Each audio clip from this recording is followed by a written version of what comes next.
Your swim course for Ironman Wisconsin this year, athletes will enter the waters of Lake Monona as a self-seeding rolling start to begin their two-loop clockwise 2.4-mile swim. Once athletes complete their first loop, you will stay in the water to start your second loop. Don't come back on shore. As you make your final left turn and exit the swim, you'll make your way up the helix at Monona Terrace as they run up into T1.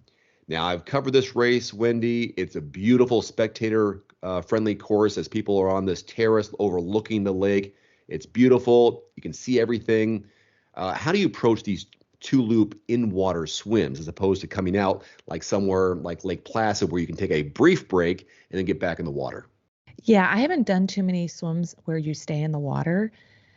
It's usually you get out, you run a distance, and then you have to get back in.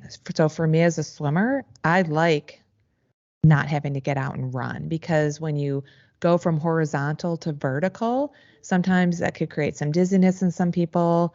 Your heart rate's elevated from swimming, and then you got to try to get your body up, and then you got to go run. And then it's a different type of intensity while you're running on the beach or land or wherever you're running on to get back in the water. And then usually you're going from shallow to deeper. So you're usually doing some dolphin dives to get back out on course.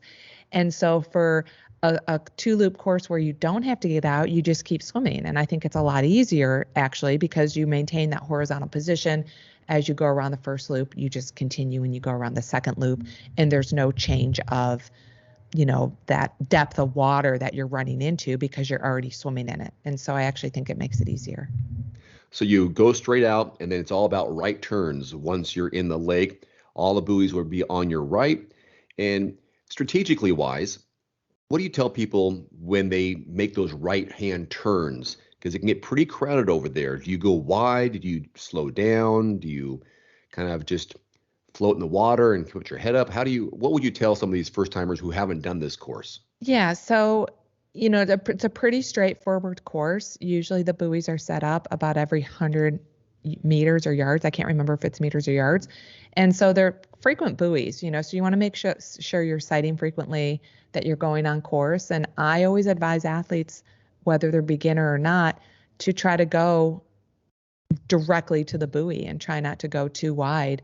And if it does get congested in the turns, which I've had some congestion, someone like me, I'm comfortable going kind of like diving under and going underneath the buoy to try to make the turn around it.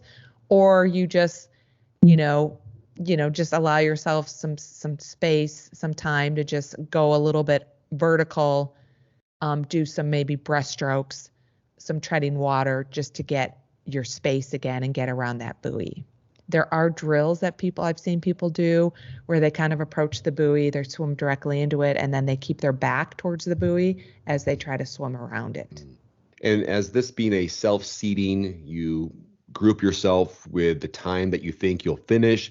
So it shouldn't be too congested when you get out there with your fellow athletes who are swimming at a 120, 115, 130 pace and beyond.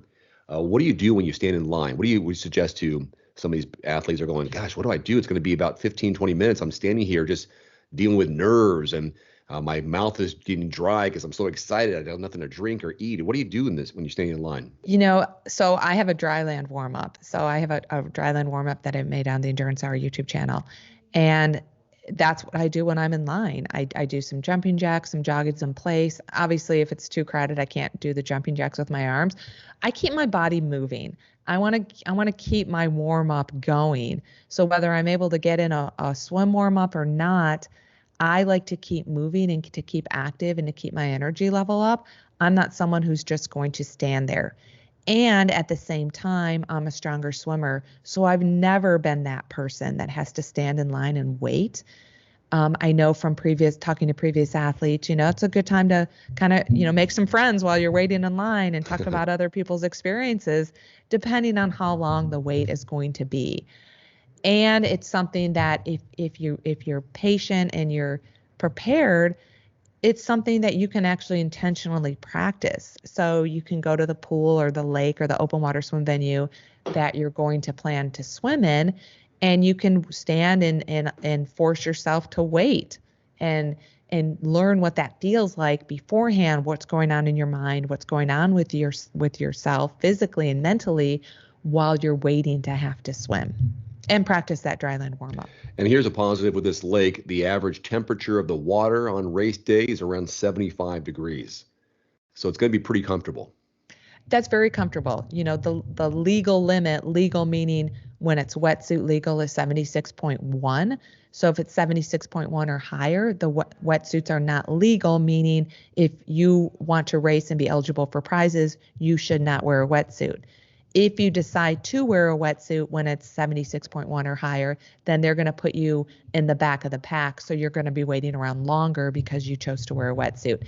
And I suspect for those people choosing to wear a wetsuit when the water's that warm are less experienced swimmers anyways. So they'd probably be in the back of the pack anyways.